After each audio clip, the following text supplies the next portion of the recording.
I don't remember the exact moment I realized something had gone wrong. It wasn't an immediate slap in the face, more like a slow, suffocating pressure that built up until I couldn't ignore it anymore. The first clue came through my phone, a social media post from my sister Jessica. I wasn't expecting it, not after the months I'd spent behind the scenes, making sure her wedding would be the most memorable day of her life. No, I didn't expect anything in return, but I at least expected an invitation. But instead, I saw it. The countdown begins. Can't wait to celebrate with all my loved ones on the most special day of my life. The words cut through me like a knife. I stared at my phone, blinking at the perfectly styled image of her and her fiancé, smiling in front of a backdrop that looked straight out of a bridal magazine. The caption, the hashtags, the love pouring from every comment, it all seemed so perfect. But there was one glaring omission. Me. Not a single mention of me in the guest list. Not a single word. It took a minute for the realization to sink in. I wasn't invited. It wasn't just that my name had been lost in the shuffle, it was that I wasn't even a part of the celebration. And I was the one who had paid for her wedding venue when she and her fiancé were scraping pennies together. I'd even covered part of the catering advance when my parents hesitated, and don't even get me started on the designer dress I'd handed her the money for, a dress I hadn't even seen yet. I ran a hand over my face, disbelief giving way to a sharp sting in my chest. Was it really a mistake? Maybe my invitation got lost in the mail. Maybe she just hadn't gotten around to telling me. But then I saw it. The comments. People tagging their names in the guest list, talking about how excited they were to be a part of this intimate celebration. All of them, all of them in her perfect little world. But not me. I couldn't stay still. The room felt suffocating, so I did what I thought was best. I grabbed my phone and sent her a message. No drama, just a simple, "Hey," I saw the post. Never got my invite? Did it get lost in the mail? I sat there, waiting. The three little dots appeared, disappeared, appeared again. And then, like an unexpected punch to the gut, the reply came. "Hey, I was going to talk to you about this. I hope you understand, but we had to make some tough choices with the guest list. It's a very curated event, you know. We had to keep it elegant. No offense, but you don't really fit the vibe. I know you'll be happy for me from afar, though. Love you." I read those words over and over, the weight of each syllable sinking deeper into my chest. Curated event. You don't fit the vibe. I didn't just feel like I was on the outside, I felt like a failure for ever thinking I mattered to her. I could have gotten angry, but I just stared at the message. The silence in the room felt heavy. I tried to push the hurt down, but I couldn't. This was my sister, the same sister I had bent over backward for. And she hadn't just left me out of her wedding, she had rejected me in the most casual, dismissive way possible. The phone buzzed in my hand again. I glanced at the screen. Another message from her. "Please don't make this a big deal. I'm still your sister. It's just a wedding. We can talk when I get back." I closed my eyes and exhaled. No, I wouldn't make it a big deal. She already had. The days that followed were strange. My heart wasn't exactly broken. It was just heavy. There's a difference, I think. Broken implies something could be fixed, but this felt like it had already shattered, and nothing would ever piece it back together. I threw myself into work, burying myself in it like I always do when I don't want to deal with something. But the silence between Jessica and me gnawed at the back of my mind, refusing to let me forget. It didn't help that the calls started. My parents. I didn't want to answer, but I knew I couldn't ignore them forever. I picked up the phone, my finger hovering over the call button for a moment before I pressed it. My dad's voice greeted me first. "Hey, son. How's everything going?" "Good," I said, keeping it short. "What's up?" "Your sister told us what happened. We just wanted to check in, see how you're doing." His voice was soft, but I could tell he was uncomfortable. He was always uncomfortable with anything emotional. He probably hadn't known what to say when Jessica had texted him about the whole situation. "She told you?" I asked, feeling the edge of bitterness creeping in. "Is that what this is about? Her version of things?" "Now come on, don't be like that," he said, his voice rising slightly. "It's not what you think. Jess didn't want to hurt you. She was just making some hard choices with the guest list. You know how weddings are." I clenched my jaw. He wasn't wrong, but he wasn't right either. He didn't understand. He'd never understand. "Yeah," I muttered. "Weddings are a real breeze when you're not the one left out of them." There was a long pause. "Son, that's not fair," he said finally. "We're all trying to make this work. Jess didn't mean to hurt you. She's just got a lot going on with the wedding planning, and everything's been overwhelming. I could almost hear him shrug through the phone, the way he always did when he didn't know how to handle something. He always shrugged it off. I wasn't surprised. Whatever, I said flatly. I'm not going to beg her to reconsider the guest list, Dad. It is what it is. Look, I understand you're upset, but maybe you should call her and… Call her? I interrupted, the words coming out harsher than I intended. She didn't even invite me to the wedding. She didn't think I was good enough to even be there. I could hear my dad sigh from the other end. He was about to start in with his usual line about family, but I wasn't in the mood for it. Not today. I've got work to do, Dad, I said quickly. Tell Mom I'm fine. I'll be around if she wants to talk. I hung up before he could say anything else. But the silence lingered, thick and suffocating. The house felt like a ghost town without the constant buzz of messages and calls from Jessica or my parents trying to explain, trying to smooth things over. But I didn't need their explanations. I didn't need their apologies. What I needed, what I had wanted all along, was for someone to see me. To see the years of sacrifice, of help, of unconditional support I had given them without ever asking for a thing in return. And all I had gotten was this: a rejection wrapped in the guise of a curated guest list. As the days stretched on, the pain began to settle into something else, something colder, indifference.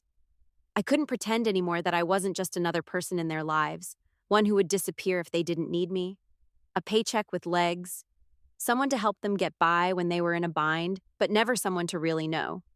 And that was the final blow. I started turning off my phone at night. I stopped checking my email. I didn't respond to my sister's texts when they came through, or my parents' calls. The silence between us was deafening, but it was also liberating. I'd been nothing to them but a convenient source of help. And maybe, just maybe, it was time I stopped being that. Time to make a real change. But I wasn't sure how to begin. So, instead of making any drastic decisions, I just kept living. It was easier that way, living in the silence, until it was time for the next phone call. Until I saw something that made everything feel real again. A few days later, my phone buzzed with another text from Jessica. The text from Jessica came in the middle of a quiet Saturday morning. I hadn't been expecting it, hadn't been ready for it, but there it was, sitting in my inbox. Hey, I've been thinking a lot about everything. I really miss you. Can we talk?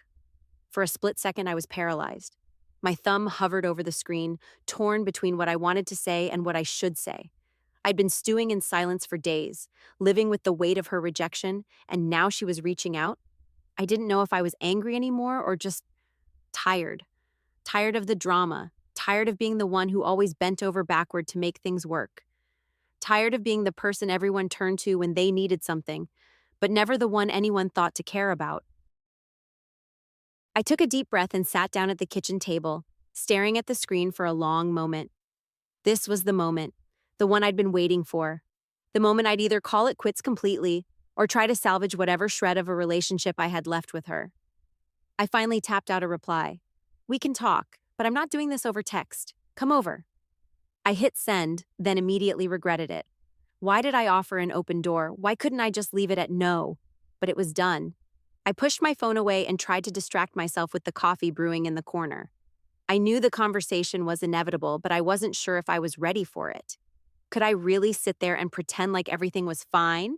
Could I look her in the eye and pretend like I didn't know exactly why she hadn't invited me to her wedding? The doorbell rang not long after. I stood up without thinking, my hands shaking a little as I walked toward the door. When I opened it, Jessica stood there, her hands clasped nervously in front of her. She looked just like she always did. Put together, perfect in every way. She was the golden child, the one who could do no wrong in everyone's eyes, and the one who always knew how to make me feel small. Hey, she said, offering a tentative smile. Thanks for letting me come over. I didn't smile back. Instead, I stepped aside and let her in. We both sat down at the kitchen table, the silence hanging between us like an invisible weight. I could hear the coffee brewing, the sound of it filling the air, but it was just background noise to the tension thick enough to choke on. So, I started, my voice flat. What do you want to talk about? Jessica shifted in her chair, looking at her hands as though they were suddenly the most interesting thing in the room. I know you're upset, she said softly. I didn't mean to hurt you. I cut her off before she could finish. Don't. Just don't. You don't get to walk in here and tell me you didn't mean to hurt me. That's what you do, Jess. You don't think about the people around you. You never do. You only think about yourself and what you want. So don't sit here and act like this is some kind of misunderstanding. Her eyes flickered with a mix of guilt and defensiveness. That's not fair. No, what's not fair is everything I've done for you and how you've repaid me. My voice was louder now, my anger rising. You want me to sit here and listen to your excuses? You want me to pretend that this is just some mistake? No. You knew exactly what you were doing when you left me off that guest list. You knew how much it would hurt and you did it anyway. And for what? To fit in with your perfect, shiny little life? Jessica's face reddened. She opened her mouth to say something, but I wasn't done. I was finally saying everything I'd been holding back, and I wasn't going to stop now. I paid for your wedding. I gave you money when you were short. I covered the venue, the catering, your dress. Hell, I've bailed you out more times than I can count. I spat, leaning forward. And when the time came for me to be a part of it, when I thought maybe I would get some recognition for everything I've done, you left me out like I was some kind of afterthought. Ethan, she started, her voice shaky now. I didn't mean. No, I cut in. You didn't mean it. You never do. You think this is just some small thing that's no big deal. But it is, Jess. It is a big deal to me. I've been your backup, your safety net, your ATM for years. And what do I get in return? Nothing. Nothing but being treated like I'm not good enough. Not good enough to be at your wedding, not good enough to be part of your life. I stood up, pacing the room, the anger flowing through me in waves. You think this is just about a wedding? It's not. It's about everything. The years I spent giving you everything I had, and you never once thought to ask how I was doing, what I needed. You never once thought about what it cost me. I stopped in front of her, my chest heaving. I'm not your punching bag, Jess. I'm not the person you can just use when it's convenient and ignore when it's not. Jessica stood up now, her eyes wide with shock. I never wanted to hurt you. You have to believe that. Believe what? I said bitterly. That you didn't want to hurt me? Or that you only think about yourself? Because you sure as hell never cared about me. She opened her mouth to say something else, but I held up my hand. I'm done, Jess. I'm done pretending. This whole thing, the way you've treated me, it stops now. She looked at me for a long moment, her face pale, her lips trembling as she struggled to find the right words. But there were no words. There never had been. Don't bother calling me again, I said, turning toward the door. And don't expect me to fix this, because I'm not going to. With that, I walked out, leaving her standing there in the middle of my kitchen, her own words hanging in the air, meaningless. The silence between us wasn't just deafening anymore. It was final. It was a week before I heard from Jessica again. At first, I thought maybe that was it. Maybe the silence would finally stick, and we could go our separate ways. Maybe I'd just learned my lesson the hard way and could move on, knowing I didn't need anyone who treated me like I was disposable. But when I saw her name on my phone screen, I couldn't help the gut punch of nerves that hit me. I was sitting at my kitchen table, staring at the pile of bills I hadn't touched in days, trying to distract myself from what had happened. I hadn't been able to avoid it completely. Every moment I wasn't busy, my mind drifted back to that conversation with her. The anger, the hurt, the way everything had come crashing down. I picked up the phone, my thumb hovering over the answer button. The message from her was clear from the first second it arrived. She wasn't done. She wasn't finished making me the villain in this story. Ethan, I'm sorry, I messed up. I need to talk to you, please. I read the message, not knowing what to do with it. My first instinct was to ignore it, to put my phone down and keep pretending like nothing had ever happened. But that old familiar feeling crept back in, the one where I was the one always expected to fix things, to clean up everyone's mess, to make the pain go away. I didn't respond right away. I let the phone sit on the table, the words on the screen burning into me. She was still playing the same game. She was still trying to get me to cave, to forgive her for what she had done, for what she had said. But then the calls started. The first one was from Mom. Ethan, she said, her voice low and shaky. Can we talk, please? This whole thing is tearing the family apart. Your sister she's a mess, and She paused, clearing her throat. You have to understand, she didn't mean to hurt you. She was just under a lot of pressure, and I'm done with this, Mom, I said, my voice cutting through the phone like a knife. I've given her everything, and this is how she repays me? This isn't about pressure. This is about her treating me like I'm worthless. I'm not going to apologize for finally standing up for myself. You don't understand. No, Mom, you don't understand. I cut her off. You don't get to tell me to make up with her when she's treated me like nothing for years. She didn't even think I was good enough to be at her wedding. And you know what? I'm okay with that. I'm okay with not being part of her fake life. I ended the call before she could say anything else. I sat there for a long time, my hands still gripping the phone. I didn't feel any better. I didn't feel victorious or even angry anymore. I just felt empty. What had I been expecting? That my family would suddenly realize how wrong they were, that they would finally see me for who I really was and not just as their personal ATM? But they hadn't, not even close. That night, I got a text from Jessica again. She didn't call this time. She knew better. I know I messed up, but please, can we at least talk about this? I want to fix things. You're my brother and I can't lose you. I stared at the screen for what felt like hours. I thought about the years I'd spent bending over backward for her, thinking if I just did enough, she would see me. But she never did. She only ever saw me as a tool, a way to make her life easier, never as someone who needed to be seen in return. It took me another hour to decide what I needed to do. It wasn't about revenge anymore, or trying to win. It was about me. I had spent so many years being there for everyone else, fixing their messes, and now I needed to fix my own life, my own heart. I typed out a response. I'm done, Jess. I've given enough. And now it's my turn to take care of myself. I'm not your backup anymore. I'm not going to keep pretending like I'm not the only one doing the work around here. I'll never be the person you want me to be, and I'm done trying to be. I hit send before I could overthink it. The phone sat there, quiet, no immediate reply, no desperate texts, nothing. But I wasn't waiting for an apology anymore. I wasn't waiting for her to fix things. I wasn't waiting for anything. I was done. A few days passed in silence. I didn't check my phone every 5 minutes. I didn't get sucked back into the cycle of checking her social media to see if she'd posted about me, trying to figure out what kind of narrative she was spinning. I didn't care anymore. I spent my days working, fixing up the shop, taking care of the business I had worked so hard to build. I'd forgotten what it felt like to just focus on myself without worrying about anyone else. It was freeing. It felt like I could breathe again. But then, just as I was starting to think maybe I was getting used to this new quiet, my phone buzzed again. It was from Dad.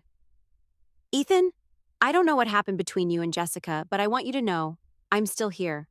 I know I've messed up in the past, but I don't want to lose you, son. Please call me. I stared at the message, my hand tightening around the phone. It was always the same cycle. They only wanted me when they needed me. When things were fine, when everything was smooth, I was invisible. But the second they needed help, I was the first person they turned to. I didn't reply. Not this time. Not anymore. The days of being the good son, the good brother, the one who always picked up the pieces for everyone else, were over. And this time, when the silence came, I was ready for it. A couple of weeks passed since the last text from Dad, and the silence between my family and me stretched longer than I thought it would. I wasn't sure if I was relieved or just numb at this point. Maybe both. I kept myself busy, focusing on my work at the shop, on the business I'd poured every ounce of effort into.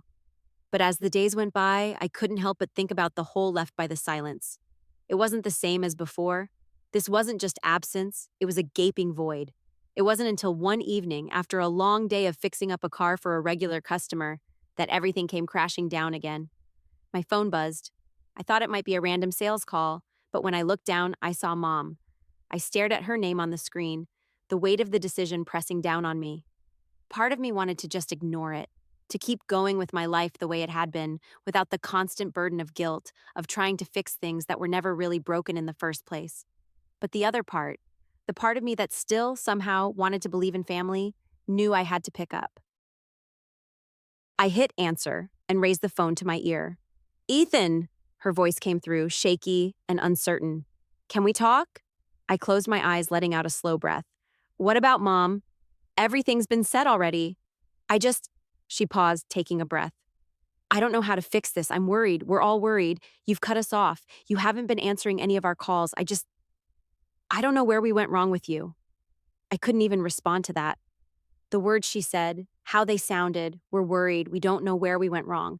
It was like she was talking about someone else. I had been the problem, the one who was always too much, the one who couldn't fit in with her version of the family. You really want to know where you went wrong? I said, the words cold, sharp.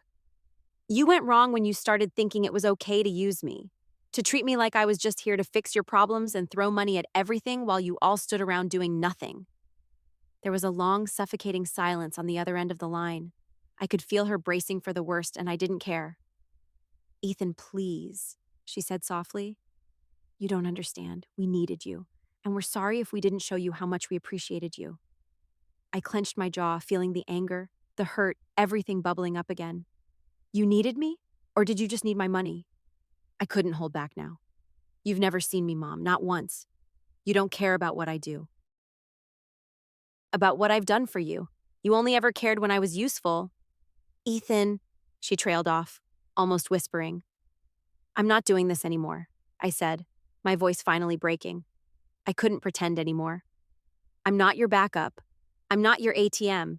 And I'm definitely not your punching bag anymore. I'm done. I can't keep doing this. You want to keep using me? Fine. But don't expect me to keep standing here while you step all over me. She was silent for a moment before speaking, this time quieter. I never wanted to hurt you. You have to know that. Yeah?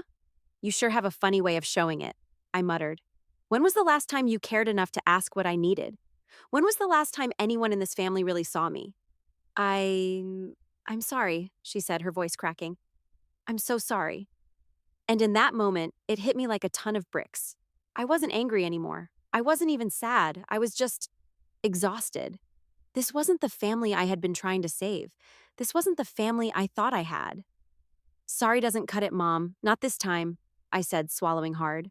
Sorry won't fix the years of making me feel like I wasn't good enough unless I was paying the bills or fixing the mess. Sorry doesn't fix the fact that you still don't get it. There was nothing more to say. She had nothing else to offer me. The apology had been empty, and it was the final nail in the coffin. I have to go, I said quietly. I can't keep doing this. I've already given you everything I had. Now it's time for me to live for me. I hung up without waiting for a response, without any words of comfort or closure. I just needed the air. I needed to breathe. I walked out of the house, my hand gripping the door handle as I stepped into the cool night air. The weight of everything that had happened between us, everything I had tried to fix, every time I had tried to be the good son or the good brother, was finally lifting. I wasn't broken anymore. I wasn't that desperate fool who thought if I just tried hard enough, they would finally see me. I was done. I looked up at the stars for a moment, just letting the stillness wash over me, the sound of the world around me quieting everything that had been loud and painful for too long. And for the first time in my life, I felt free. The days after I cut things off with my family were strangely peaceful, but the silence was also suffocating. My phone had quieted down. No more frantic texts or missed calls.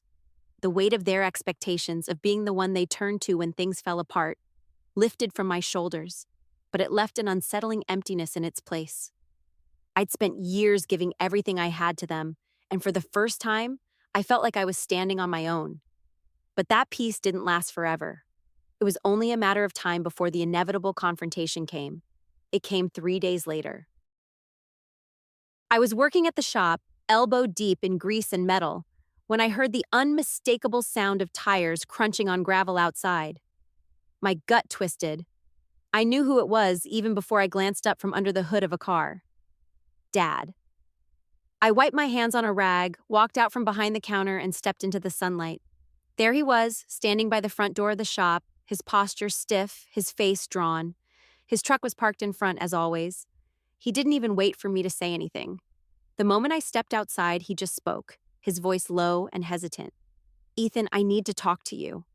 I didn't say anything at first.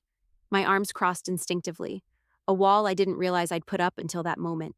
About what? I asked, trying to keep the bitterness out of my voice. His eyes darted around the shop, avoiding mine for a second. The awkwardness between us was palpable. He shifted from foot to foot, trying to gather his thoughts, but it was clear he wasn't prepared for this. He never was. About everything. About Jessica, about you, about what's been happening. This family is falling apart, Ethan, he said, his voice carrying a quiet desperation. You can't just walk away from all of us. I couldn't help it. I chuckled dryly, but there was no humor in it. I'm not walking away, Dad. I'm finally walking out. What's that supposed to mean? His brow furrowed, confusion spreading across his face. You think this is easy for me? For your mother? We didn't want things to get this way. No, you didn't, I said, taking a step closer. But you didn't do anything about it either. All these years I've been here bending over backwards for you, for Jessica, for everyone. But you never saw me. You never saw what I was doing. You saw what you needed from me. But when it came time to show up for me, when it came time for me to be seen by you, where were you? I watched him flinch like the words were cutting deeper than he expected. You know, I've always been here for you, Ethan. I've always supported you, even when things were tough. His voice shook slightly, but I wasn't backing down. Yeah? Is that why you never called me when you knew Jessica wasn't inviting me to her wedding? Or did you just ignore it because it was easier than facing the truth? That your perfect little family was built on me, and when I stopped giving, you just expected me to keep taking it? His face reddened. He opened his mouth to say something, but nothing came out. Stop! Just stop! I said, my voice rising. You think I'm the one who broke this family? No, Dad. I'm the one who held it together. I'm the one who cleaned up everyone's mess, who covered the bills, who was always there no matter what. But I wasn't family. I was a tool. I was the backup. You never once asked how I was, how I felt about all of this. You never once checked in, but you all needed me, didn't you? He stared at me for a moment, his lips trembling. This isn't just about money, Ethan. You're my son. I never meant to make you feel like you weren't important to me. You mean everything to me. Then why the hell didn't you ever show it? I spat. I spent years feeling invisible in this family, and you want to act like I'm the one who's wrong for stepping away? My father's eyes welled up, but he quickly wiped at them with the back of his hand, trying to keep the tears at bay. I wasn't going to apologize for what I said. He had made his choices, and I was finally done making excuses for him. I didn't know how to fix it, Ethan, he said softly, his voice cracking. I didn't know how to make it right. I was scared. I looked at him, the silence between us thick. I had waited my whole life for him to see me, for him to realize what I had done for this family. But now I didn't need his validation. I didn't need anything from him. I can't fix it for you, Dad. I can't be the one who does everything anymore. I can't be the one to save this family, I said, my voice softer now, but resolute. I've given enough. I've put everything into you all, and I'm done. I'm taking care of myself now, and you need to start doing the same. He stood there for a long moment staring at me, his face a mix of regret and helplessness. For once, I didn't feel pity for him. I didn't feel the weight of his disappointment pressing down on me. I'm sorry, he said finally, his voice thick with emotion. I didn't know it was like this for you. I didn't know how bad it had gotten. I'm not asking for your apology, I replied, shaking my head. I'm just telling you, I'm not going to be here anymore, waiting for you to realize I'm worth something. With that, I turned and walked back into the shop. I didn't look back. He didn't stop me. For the first time in my life, I didn't feel like I was the problem. For the first time, I felt like I could breathe on my own without having to justify myself. And as I stood there, breathing in the quiet of my own space, I realized something. I wasn't the one who needed to change. It's funny how quickly everything can shift when you stop trying to hold on to something that's already slipping away. I'd been gripping the idea of family for so long, my knuckles white from the strain, thinking that if I just held on tighter, things would eventually fall into place. But the moment I let go of the guilt, the weight of expectation, the need to fix everything, it felt like I could finally breathe again. Like the fog had lifted. The weeks after the confrontation with my dad were quieter than I ever could have imagined. No calls from him, no desperate texts from Jessica or Mom.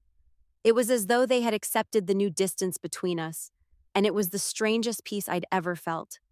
It was a peace I wasn't sure I could have before, but that peace came at a cost.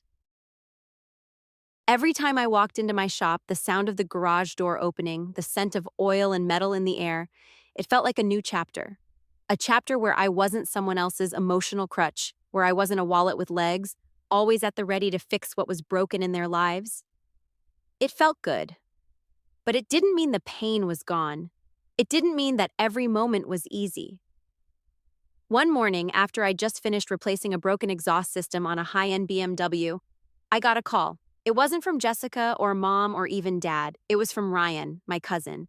He was the one person I thought might understand. even though we hadn't been particularly close in recent years. He had always stayed out of the drama, the family business, as he liked to call it.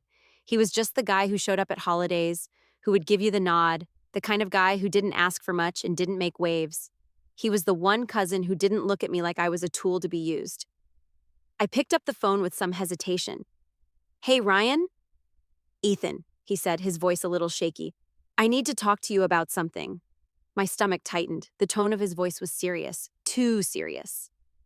"What's going on?" I asked, trying to keep my voice steady, trying to convince myself that this wasn't going to be another guilt trip or emotional blackmail session from the family. "It's about Jessica," he said. I think you need to know something." I sat down on the nearest workbench, a cold dread washing over me. "What happened?" Ryan hesitated for a moment. I could hear the shuffle of paper on his end, the sound of him probably gathering his thoughts. "She's not handling things well, man. She's been, I don't know, spiraling.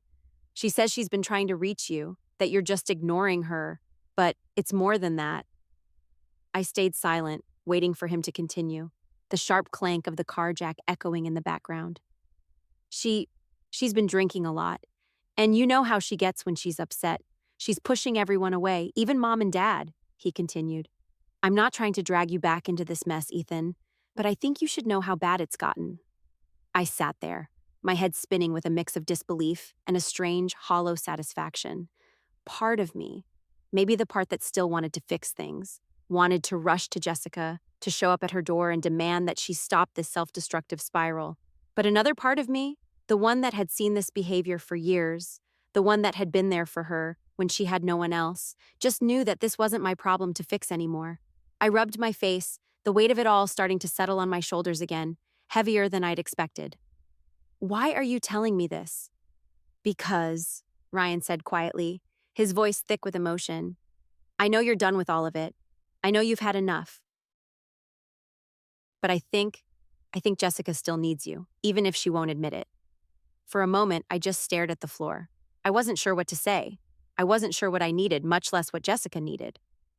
"She's family, Ethan," Ryan added, his voice softer now. "You don't just turn your back on family no matter how messed up things get." The words were familiar. I had heard them from mom, from dad, from everyone who tried to make me feel guilty about standing up for myself. Family, family, family. But I wasn't a fool anymore. I didn't need to be anyone's emotional punching bag just because we shared blood. And I wasn't going to let Ryan or anyone else make me feel like I owed anyone anything. I had given enough of myself to this family to last a lifetime. "Ryan," I said, my voice clear and firm, "I've done enough. I've been there for her more times than I can count, but I can't keep doing this. Not anymore." Ryan didn't argue. He knew me too well to push any further. "I understand. I just wanted you to know." I stayed quiet for a moment, then finally said, "I know, but it's not my job to fix her anymore." After a long pause, Ryan finally spoke again, his tone shifting. "I get it. I hope you're okay, that's all. I know it's been tough."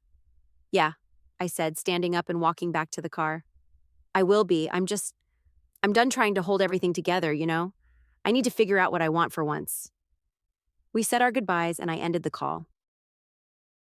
I stood there, my hand resting on the cold metal of the car hood, taking in the weight of the decision I had just made.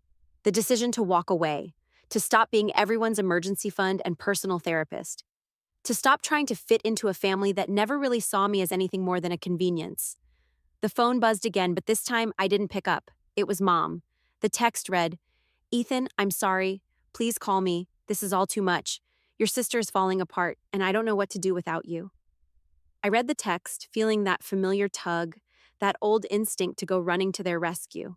But I resisted. This time I stayed strong. The truth was, I had already made my choice. It wasn't about fixing anyone anymore. It was about moving forward. It was about taking care of myself. And for the first time in years, I didn't feel guilty about it. I didn't feel torn. I felt something else, something I hadn't felt in a long time. Freedom. A month had passed since that conversation with Ryan, since I'd made the decision to finally cut the cord, to stop running in circles trying to fix everything for everyone else. It was still strange, waking up in a world where I wasn't scrambling to answer calls or responding to guilt-tripping texts. But for the first time in a long time, I felt a sense of clarity. My phone didn't buzz with the usual requests, and I wasn't racing to meet expectations I hadn't set for myself. Instead, I started focusing on the things I had let slide over the years, the things that had always been second to family drama and obligations. I had always known that I wanted to do something more with my life, but I hadn't realized how much I'd neglected it until now. It was like waking up from a fog. I had spent years letting other people's problems consume me, that I forgot to take care of my own. So I threw myself into the shop. Not just the day to day grind of fixing cars, but the business side of things, expanding, updating, improving. The more I focused on making the business even better, the clearer my mind became. I started planning for the future in ways I hadn't dared to before, setting goals that were about me, not about trying to please anyone else. I had a lot of people to thank for my success, but none of them were in my family anymore. That was a hard pill to swallow, but it was the truth. And the more I acknowledged that, the lighter I felt. It wasn't easy at first. There were days when the guilt would creep back in, a nagging feeling in the pit of my stomach that I was supposed to fix things. But I pushed through it. I went for runs at dawn to clear my mind, started reading books I'd always meant to read but never had the time for, and even joined a local volunteer group that helped kids with their education.